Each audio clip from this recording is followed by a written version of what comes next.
Alright, so we're back for another quick little garden update.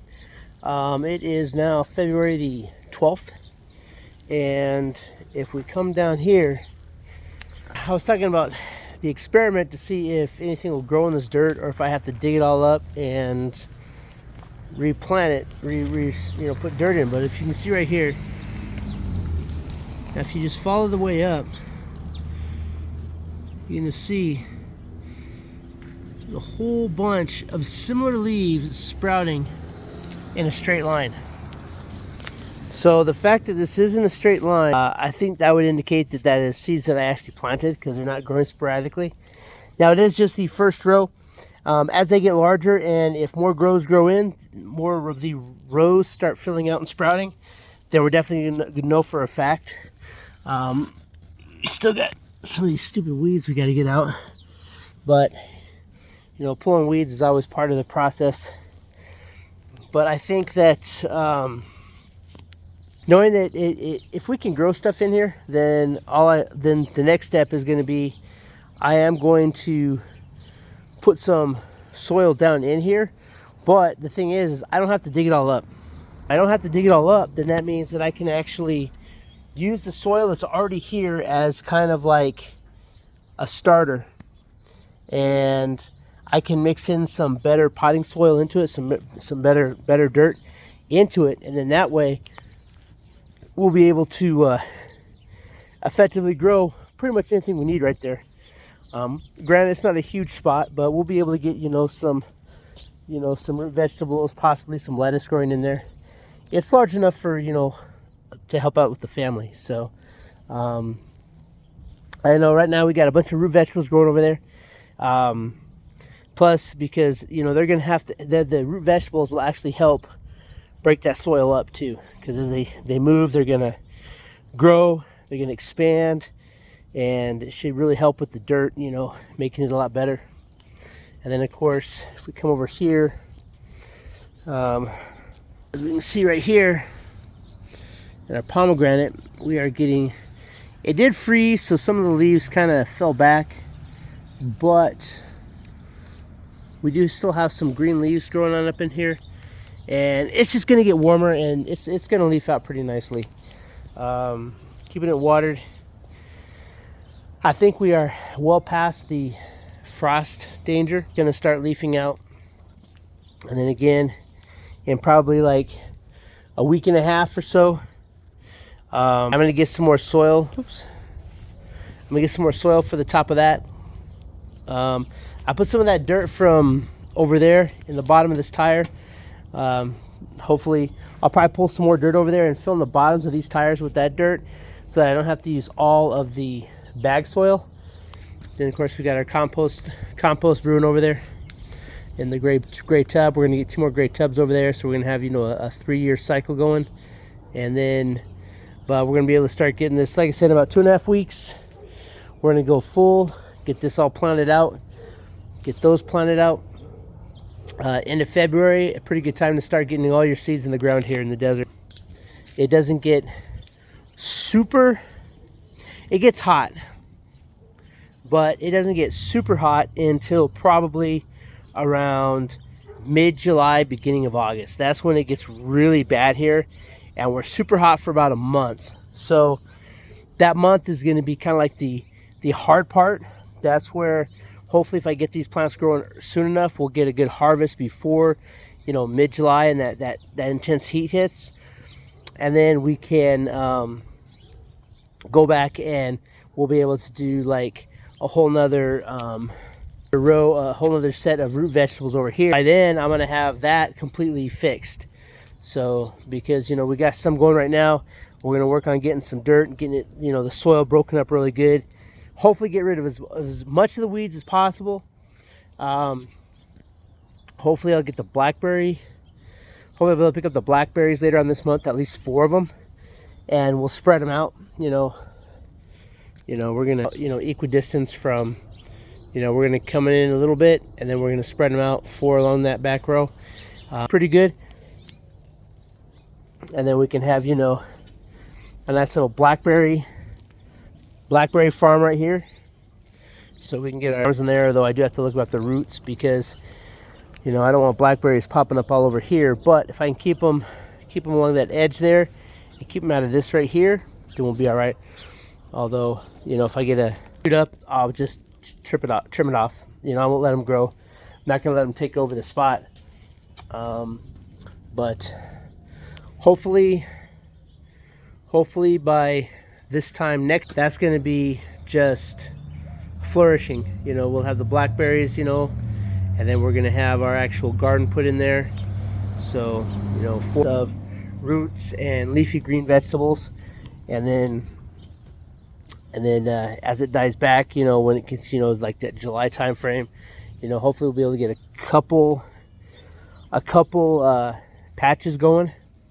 Again, I probably will split it in half next time. So I'll plant one, and then like 2 weeks later I'll plant the next one, so that they'll be about 2 weeks apart. And then when I harvest the first batch, I'll get another one in. And when I harvest the second batch, well, that's probably gonna be getting pretty close to the hot time, so I'm not gonna worry about it too much. But hopefully I can yield 3 sets of crops from that area if I space it out correctly. That way we have fresh vegetables, you know, pretty much constantly coming in.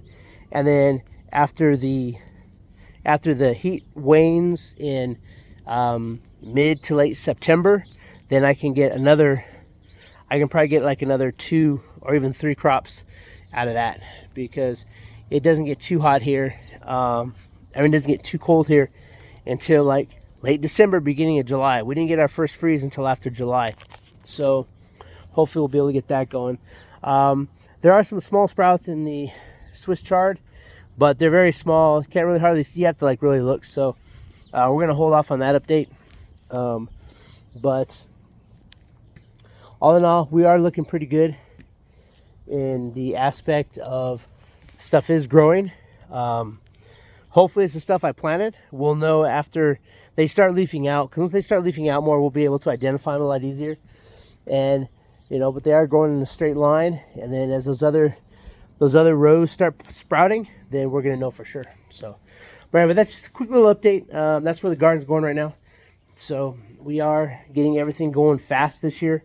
We're definitely not going to wait like we did last year, and then it was too hot, so nothing really, it got too hot before anything could really grow. And so this year we're going to definitely take it to another level, and we're getting everything going earlier on this year, because you figure last year I waited until May, right? So we're starting it like 3 months earlier.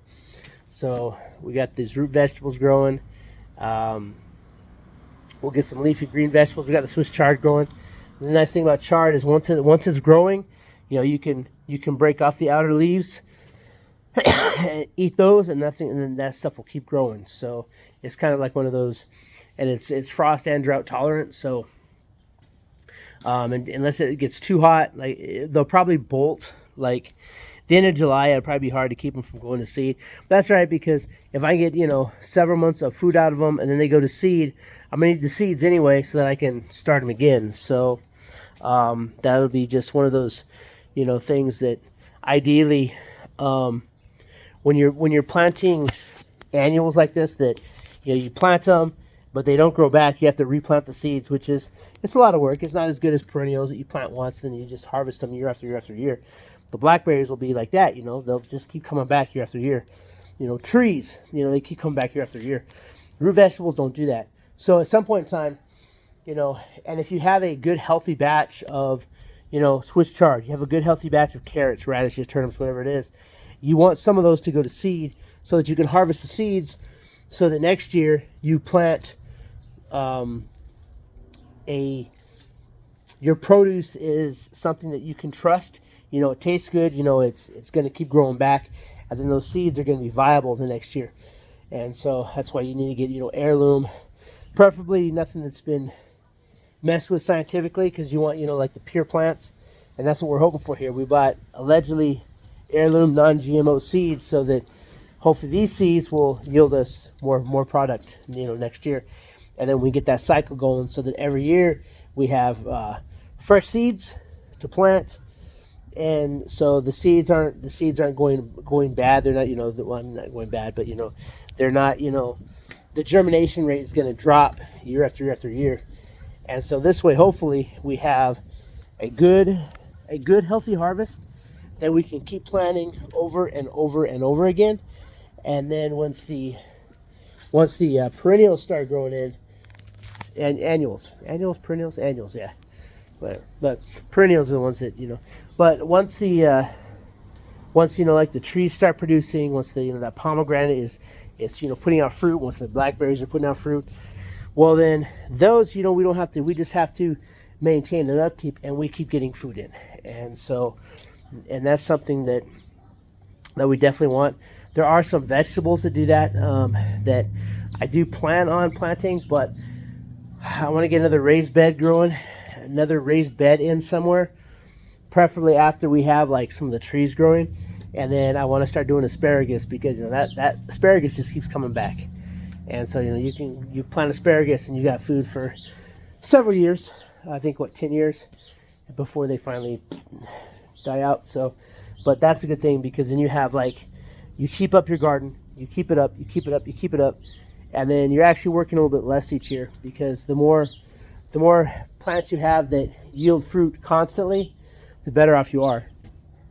And then if you know it's going to be like 3 years, 4 years before they're really prolific and producing a lot of fruit or a lot of vegetables, well, then you space it out, so that once you have one that's like really producing every year somewhere else, you start another batch of those. And then that way, you know, by the time, you know, let's say it takes like 5 years. Well, after 5 years, well, now you have one that's producing a lot. The others aren't really producing much, but by the time the first yield is starting to produce less, because they're getting later on in the years, well, then you have that next batch that's going to take its spot, and then vice versa, and you just keep switching back and forth. That way, you know, you can keep your garden growing strong, healthy, feed your family, and, you know, you're not putting in, you know, hours upon hours upon hours of work every year. You're just putting in hours of work every year, because you do the work hard at first. You get those plants to come in that keep coming in. Obviously, the ones I'm planting right there, they're not going to keep coming in, because now, granted, if they go to seed and the seeds drop in that soil, well, then, you know, they might grow back, which is not another bad thing either. You know, and then almost everything I think we got growing over there, you can eat. I know with turnips, beets, and carrots are a little bit, you know, but with all of those, I know for a fact that you can eat the greens as well. And so once I get my turnips, my beets, my carrots, once I harvest those, I can save the greens, and I can use the greens to make like turnip and beet greens. You know, put the carrots in to give it that little bit of a additional flavor, and then so we can eat the greens, and we eat the roots. And so that way, you know, it's kind of like one of those. It's like a full vegetable.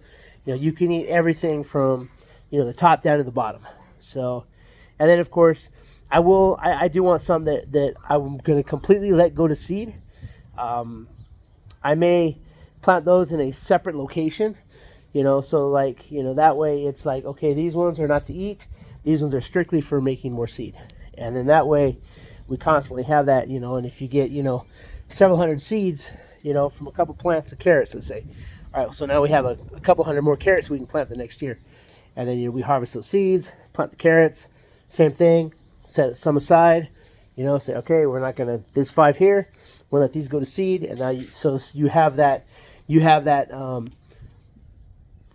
become like very self-sustaining. And then that way, you know, the food that you're growing, you keep growing. But that's it for today. I just want to get a little update out there.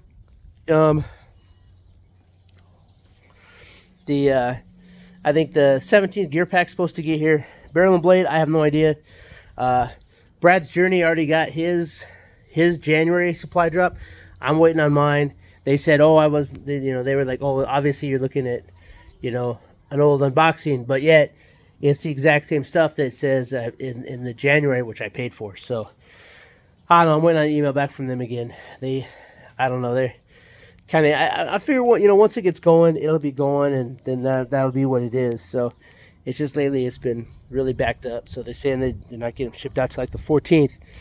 I was just concerned because Brad already got his, and I sent them the video in the email. I said, hey, look, this is the video I watched, and this is the supply drop that you sent me on January 22nd. Here's my email, and I'm still waiting. So they're probably not gonna email me back, but I guarantee you that box is I'm gonna get shipping information on it here in the next couple days. But until next time, keep prepping.